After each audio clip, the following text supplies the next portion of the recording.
Hello friends, very good evening, Radhe Radhe, सत श्री अकाल, नमस्कार। कैसे हैं आप सब?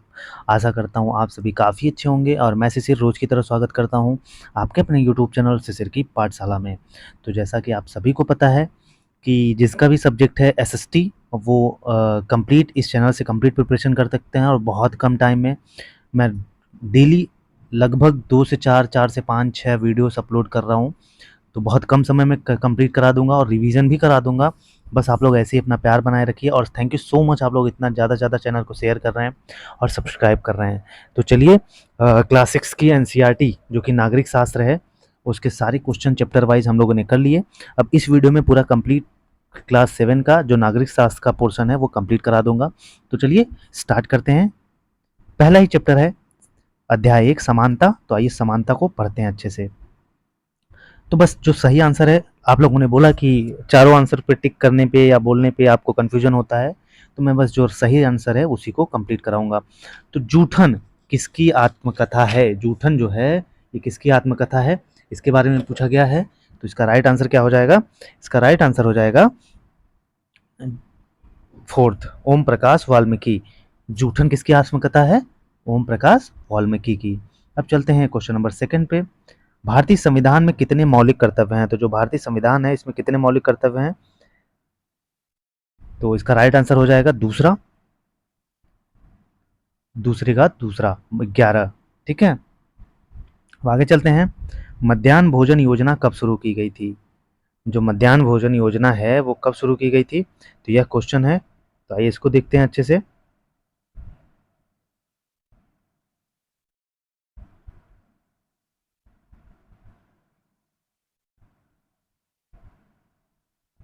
मध्याह्न भोजन योजना कब शुरू की गई थी? तो इसका राइट आंसर क्या हो जाएगा? इसका राइट आंसर हो जाएगा माय डियर फ्रेंड्स तीसरे का पहला। 1995 में मध्याह्न भोजन योजना शुरू की गई थी। अब आगे चलते हैं। नागरिक अधिकार अधिनियम कब पारित किया गया था? यहाँ से क्वेश्चन खूब पूछे जाते हैं। तो नागरिक अधिकार अधिनियम कब पारित किया गया था? तो इसका राइट आंसर हो जाएगा फोर्थ का राइट आंसर क्या हो जाएगा? फोर्थ, ठीक है, 1955 में नागरिक अधिकार अधिनियम 1955 में पारित किया गया था। अब आगे चलते हैं क्वेश्चन नंबर 5 पे। नागरिक अधिकार आंदोलन सर्वप्रथम किस देश में आरंभ हुआ था? तो जो नागरिक अधिकार आंदोलन है वो सर्वप्रथम किस देश में आरंभ हुआ था? तो फिफ्थ का राइट आंसर हो जाएगा दूसरा, अमेरिका में सबसे पहले स्टार्ट हुआ था अधिकार आंदोलन। ठीक है, आगे चलते हैं। लोकतांत्रिक सरकार के प्रमुख तत्व क्या हैं? जो लोकतांत्रिक सरकार है उसके प्रमुख तत्व क्या क्या हैं? तो ये क्वेश्चन पूछा गया है। तो सिक्स्थ का राइट आंसर क्या हो जाएगा? फोर्थ। ठीक है, फोर्थ का मतलब है 1, 2, 3। तो पहला भी सही है कि जन भागीदारी होनी चाहिए, हर जनता की भागीदारी होनी चाहिए, संघर्ष का समाधान होना चाहिए, बिल्कुल। और तीसरा है समानता भी होनी चाहिए। अब इस चैप्टर के लास्ट क्वेश्चन पे चलते हैं, क्वेश्चन नंबर 7। निम्नलिखित में से कौन सा युग्म उचित रूप से युग्मित है? कौन सा जो मिलान है वो सही है? तो गरिमा, स्वयं व अन्य व्यक्तियों को सम्मान के योग समझना। तो इस सेवेंथ का राइट आंसर क्या हो जाएगा? सेवेंथ का राइट आंसर हो जाएगा माय डियर फ्रेंड्स पहला ही। ठीक है, सेवेंथ का राइट आंसर क्या हो जाएगा? पहला ही हो जाएगा, जिसका नाम है मतलब 1 और 2। 1 और 2 का मतलब है पहला और दूसरा सही है। ठीक है, गरिमा, स्वयं एवं अन्य व्यक्तियों के सम्मान के योग्य समझना, और वहीं दूसरा है संविधान की एक आधारभूत नियम एवं विनियमन। ठीक है, तो इस हिसाब से हम लोगों ने पहला चैप्टर कंप्लीट कर लिया। अब चलते हैं चैप्टर नंबर दूसरे पे। चैप्टर नंबर दूसरा है स्वास्थ्य में सरकार की भूमिका। तो आइए इसको देखते हैं कि स्वास्थ्य में सरकार की भूमिका क्या क्या है, इसको देखते हैं। तो पहला क्वेश्चन है कि स्वास्थ्य सेवाओं को कितने भागों में बांटा जा सकता है? तो स्वास्थ्य सेवाओं को कितने भागों में बांटा जा सकता है? इसका राइट आंसर हो जाएगा 2 भागों में बांटा जा सकता है। अब आगे चलते हैं, स्वास्थ्य का अर्थ क्या होता है? तो स्वास्थ्य का अर्थ क्या होता है? तो दूसरे का राइट आंसर हो जाएगा चौथा, कि बीमारी और चोटों से मुक्त रहने की जो हमारी क्षमता होती है इसको स्वास्थ्य बोलते हैं। अब आगे चलते हैं क्वेश्चन नंबर 3 पे। सरकार द्वारा चलाई जाने वाली स्वास्थ्य सेवाओं को क्या कहते हैं? जो सरकार चलाती है स्वास्थ्य सेवाएं उसको क्या कहते हैं? तो तीसरे का राइट आंसर हो जाएगा दूसरा, सार्वजनिक कहते हैं। ठीक है, जो सरकार चलाती है। अब आगे चलते, कोस्टारिका कहाँ का स्वस्थ देश है? ये क्वेश्चन पूछा गया है, कोस्टारिका जो है वो कहाँ का स्वस्थ देश है? तो चौथे का राइट आंसर हो जाएगा माय डियर फ्रेंड्स दूसरा, दक्षिण अमेरिका का कोस्टारिका स्वस्थ देश है। अब आगे चलते हैं, निम्नलिखित में से कौन उचित रूप से युग्मित है? कौन उचित रूप से युग्मित है? तो पांचवें का राइट आंसर हो जाएगा दूसरा। दूसरे का मतलब है कि दूसरा और तीसरा, ओपीडी बाहरी रोगी विभाग के लिए, और जेनेरिक नाम जो होती है वो दवाओं का रासायनिक नाम से अलग होता है। ठीक है, तो दूसरा और तीसरा सही हो जाएगा। तो इसी के साथ हम लोगों ने चैप्टर नंबर 2 भी कंप्लीट कर लिया। अब चलते हैं चैप्टर नंबर 3 पे। अब ये है अध्याय नंबर 3। ठीक है, राज्य शासन कैसे काम करता है, तो आइए इसको देखते हैं। तो पहला ही क्वेश्चन है, विधानसभा के सदस्य को क्या कहते हैं। तो जो विधानसभा का सदस्य होता है उसको हम क्या कहते हैं। तो इसका राइट आंसर क्या हो जाएगा, इसका राइट आंसर हो जाएगा पहला विधायक कहते हैं विधानसभा के जो सदस्य होते हैं। अब चलते हैं क्वेश्चन नंबर 2 पे। विधानसभा में बहुमत दल के नेता को क्या कहा जाता है। जो विधानसभा है उसमें जो बहुमत दल का नेता होता है उसको क्या कहते हैं हम। तो उसका राइट आंसर हो जाएगा दूसरे का दूसरा, उसको हम मुख्यमंत्री कहते हैं। ठीक है, उसको क्या कहते हैं, उसको मुख्यमंत्री कहते हैं। अब आगे चलते हैं क्वेश्चन नंबर 3 पे। हिमाचल प्रदेश को कितने निर्वाचन क्षेत्रों में बांटा गया है। जो हिमाचल प्रदेश है उसको कितने निर्वाचन क्षेत्रों में बांटा गया है। तो इसका राइट आंसर तीसरे का क्या हो जाएगा, तीसरे का राइट आंसर हो जाएगा चौथा। ठीक है, 68 निर्वाचन क्षेत्रों में बांटा गया। अब आगे चलते हैं। वित्त आयोग से प्राप्त पंचायती राज संस्थाओं के लिए सहायता अनुदान किसके द्वारा प्राप्त की जाती है। जो वित्त आयोग से जो प्राप्त होती है पंचायती राज संस्थाओं के लिए जो सहायता अनुदान होता है वो कहाँ से प्राप्त होती है। तो इसका राइट आंसर हो जाएगा फोर्थ का राइट आंसर क्या हो जाएगा, दूसरा, ग्राम पंचायत से। ठीक है, किससे, ग्राम पंचायत से। अब आगे चलते हैं क्वेश्चन नंबर 5 में। निम्नलिखित में से कौन सा कथन उचित रूप से युग्मित है। ऐसे क्वेश्चन पूछे जाते हैं बहुत। तो पांचवें का राइट आंसर क्या हो जाएगा, तीसरा हो जाएगा। पांचवें का तीसरा क्या है, मतलब पहला और तीसरा। पहला क्या है, निर्वाचन क्षेत्र एक विशेष क्षेत्र जहां पर रहने वाले सभी मतदाता अपने प्रतिनिधि चुनते हैं, ये सही है। और तीसरा मतलब प्रेस कॉन्फ्रेंस, मीडिया से पत्रकारों का जमावड़ा होता है, तो ये भी सही है। अब चलते हैं चैप्टर नंबर 4 पे। चैप्टर नंबर 4 है लड़के और लड़कियों के रूप में बड़ा होना। ठीक है, जो चैप्टर नंबर 4 है इसका क्या नाम है, लड़के और लड़कियों के रूप में बड़ा होना। तो आइए इसके क्वेश्चन को देखते हैं। समाज के लोगों में प्राकृतिक अंतर का सबसे पहला आधार क्या होता है। जो समाज के लोग हैं उनमें प्राकृतिक अंतर का सबसे पहला आधार क्या होता है। तो इसका राइट आंसर क्या हो जाएगा, तो पहले का राइट आंसर हो जाएगा दूसरा। ठीक है, क्या हो जाएगा, दूसरा। दूसरे का मतलब है कि लिंग जो होता है, समाज के लोगों में प्राकृतिक अंतर सबसे पहला आधार क्या होता है, लिंग का होता है। अब चलते हैं क्वेश्चन नंबर 2 पे। किसने देश में लैंगिक आधार पर भेदभाव खत्म किया है। तो किसने खत्म किया है, तो दूसरे का राइट आंसर हो जाएगा तीसरा, संविधान ने लैंगिक आधार पर, देश में लैंगिक आधार पर भेदभाव खत्म किया है। अब आगे चलते हैं क्वेश्चन नंबर 3 पे। सामोआ द्वीप किस महासागर के दक्षिण में स्थित है। जो सामोआ द्वीप है किस महासागर के दक्षिण में स्थित है। तो तीसरे का राइट आंसर हो जाएगा दूसरा, प्रशांत महासागर। किसमें, प्रशांत महासागर में। अब चलते हैं क्वेश्चन नंबर 4 पे। निम्नलिखित में से कौन सा कथन उचित रूप से युग्मित है। तो फोर्थ का राइट आंसर हो जाएगा पहला, मतलब पहला और दूसरा सही है। ठीक है, पहला और दूसरा सही है। इसका मतलब पहला क्या है, पहचान, आत्म जागरूकता की भावना होती है, और दूसरा है दोहरा भोज, महिलाओं की कार्य स्थिति का वर्णन करता शब्द। ठीक है, तो ये सही है। तो इसी हिसाब से हम लोगों ने चैप्टर नंबर 4 भी कंप्लीट कर लिया। अब चलते हैं चैप्टर नंबर 5 पे। चैप्टर नंबर 5, औरतों ने बदली दुनिया। तो आइए इसको देखते हैं अच्छे से। तो पहला ही क्वेश्चन है, रमाबाई ने मुक्त मिशन किस वर्ष स्थापित किया था। तो जो रमाबाई थी उन्होंने मुक्त मिशन किस वर्ष स्थापित किया था। तो इसका राइट आंसर हो जाएगा तीसरा, 1898 में मुक्त मिशन स्टार्ट किया था। ठीक है, मुक्त मिशन रमाबाई ने कब स्टार्ट किया था, 1898 में। अब आगे चलते हैं।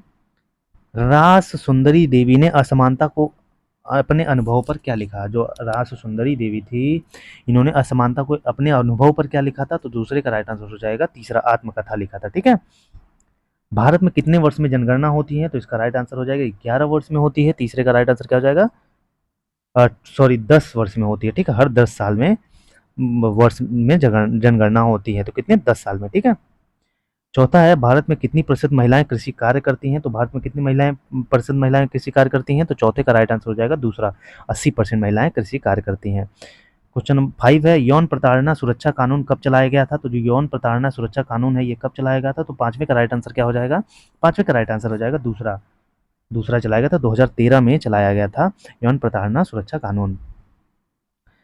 चलते हैं, घरेलू हिंसा विरोधी कानून कब लागू हुआ। तो जो घरेलू हिंसा विरोधी कानून है यह कब लागू हुआ था। तो छठे का राइट आंसर हो जाएगा दूसरा, 2006 में घरेलू हिंसा विरोधी कानून लागू हुआ था। कब, घरेलू हिंसा विरोधी कानून कब लागू हुआ, 2006 में। ठीक है, आगे चलते हैं। निम्नलिखित में से कौन सा उचित युग्मित है। ये क्वेश्चन वैसे पूछा नहीं जाएगा लेकिन दे दिया है इसमें। तो सातवें का राइट आंसर हो जाएगा 7वें का राइट आंसर हो जाएगा पहला और दूसरा सही है। मतलब अतिक्रमण जानबूझकर कानून तोड़ना, वही यौन उत्पीड़न वह शारीरिक या मौखिक व्यवहार जो यौन प्रकृति वाला हो तथा जो किसी महिला की इच्छाओं के विरुद्ध हो। तो इसी के हिसाब से हम लोगों ने चैप्टर नंबर 5 भी कंप्लीट कर लिया। अब चलते हैं चैप्टर नंबर 6 पे। तो हम आ गए अब चैप्टर नंबर 6 पे, जिसका नाम है संचार माध्यमों को समझना। तो पहला क्वेश्चन है, लहरिया नामक समाचार पत्र किस राज्य से संबंधित है? तो जो लहरिया नामक समाचार पत्र है वो किस राज्य से संबंधित है? तो पहले का राइट आंसर हो जाएगा तीसरा, ठीक है, उत्तर प्रदेश से संबंधित है लहरिया नामक समाचार पत्र, ठीक है। तो आगे चलते हैं क्वेश्चन नंबर 2 में, भारत ने अपना पहला संचार उपग्रह अंतरिक्ष में कब भेजा? जो भारत है अपना पहला संचार उपग्रह अंतरिक्ष में कब भेजा था? तो तीसरे का राइट आंसर हो जाएगा दूसरा, ठीक है, 1981 में भेजा था। कब भेजा था? 1981 में। तीसरा है 1959 में भारत में पहला दूरदर्शन केंद्र कहाँ स्थापित किया गया था? तो 1959 में भारत में पहला दूरदर्शन केंद्र कहाँ स्थापित किया गया था? तो तीसरे का राइट आंसर हो जाएगा तीसरा, दिल्ली में भेजा था। कहाँ पे? दिल्ली में भेजा था, ठीक है। 1959 में भारत में पहला दूरदर्शन केंद्र कहाँ स्थापित किया था? दिल्ली में। अब आगे चलते हैं, प्रिंटिंग प्रेस का आविष्कार किसने किया था? तो जो प्रिंटिंग प्रेस है इसका आविष्कार किसने किया था? तो फोर्थ का राइट आंसर हो जाएगा दूसरा। फोर्थ का राइट आंसर क्या हो जाएगा? दूसरा, ठीक है। फोर्थ का राइट आंसर दूसरा हो जाएगा, मतलब गुटेनबर्ग ने। प्रिंटिंग प्रेस का आविष्कार किसने किया? गुटेनबर्ग। कौन? गुटेनबर्ग ने किया, ठीक। अब आगे चलते हैं क्वेश्चन नंबर 5 में, निम्नलिखित में से कौन सही ढंग से युग्मित है? तो ये क्वेश्चन पूछेगा नहीं वैसे, ठीक है, तो इसको छोड़ देते हैं क्योंकि इतना इंपॉर्टेंट क्वेश्चन नहीं है। अब चलते हैं अध्याय 7 पे। अब हम आ गए चैप्टर नंबर 7 पे, जिसका नाम है, चैप्टर नंबर 7 का नाम है हमारे आसपास के बाजार। तो पहला क्वेश्चन है, सप्ताह में लगने वाले बाजार को क्या कहते हैं? तो जो सप्ताह में बाजार लगते हैं उसको क्या कहते हैं? उसको साप्ताहिक बाजार कहते हैं, ठीक है। अब आगे चलते हैं, उत्पादक और उपभोक्ताओं के बीच लोगों को क्या कहते हैं? जो उत्पादक और उपभोक्ताओं के बीच में लोग होते हैं उनको क्या कहते हैं? उनको हम कहते हैं व्यापारी, ठीक है। उसको क्या कहते हैं? हम व्यापारी कहते हैं। आगे चलते हैं, घर से बाहर कदम रखे बिना ही बाजार में प्रवेश को क्या कहते हैं? तो अगर हम घर से बाहर कदम रखे बिना ही अगर हम बाजार में प्रवेश कर रहे हैं तो इसको क्या कहते हैं? तीसरे का राइट आंसर हो जाएगा पहला, इसको हम ऑनलाइन शॉपिंग कहते हैं, जो हम लोग आजकल खूब करते हैं, ठीक है। आगे चलते हैं, साप्ताहिक बाजारों में चीजें किन दामों पर मिल जाती हैं? जो साप्ताहिक बाजार होते हैं उसमें किन दामों पर मिलती हैं? तो चौथे का राइट आंसर हो जाएगा दूसरा, मतलब सस्ती मिलती हैं, ठीक है। क्या मिलती हैं? चीजें सस्ती मिलती हैं। अब आगे चलते हैं, निम्नलिखित में से कौन सही ढंग से युग्मित है? तो पांचवें का राइट आंसर हो जाएगा तीसरा, तीसरे का राइट मतलब है पहला और तीसरा सही है। पहला मतलब मौलिक परिबद्ध क्रय स्थल होता है, और तीसरा मतलब बाजारों की श्रृंखला, बाजारों की एक व श्रृंखला जो संपर्क के माध्यम से एक दूसरे से जुड़े होते हैं। अब चलते हैं चैप्टर नंबर 8 पे। तो ये चैप्टर नंबर 8 है, बाजार में एक कमीज। तो आइए इसको करते हैं कंप्लीट अच्छे से। तो पहला ही क्वेश्चन है इसमें, रुई किन पौधे से प्राप्त होती है? जो रुई है वो किन पौधे से प्राप्त होती है? तो इसका राइट आंसर हो जाएगा कपास। किससे प्राप्त होता है? रुई, कपास से प्राप्त होता है। अब आगे चलते हैं, पावर लूम क्या होता है? जो पावर लूम है ये क्या होता है? तो पावर लूम इसका मतलब होता है विद्युत चलित करघा, जिसको हम कहते हैं, ठीक है। विद्युत चलित करघा पावर लूम को कहते हैं। अब आगे, कुरनूल कहाँ पर स्थित है? तो जो कुरनूल है यह कहाँ पर स्थित है? तो तीसरे का राइट आंसर हो जाएगा पहला, आंध्र प्रदेश में कुरनूल स्थित है, ठीक है। क्वेश्चन नंबर 4 पे चलते हैं,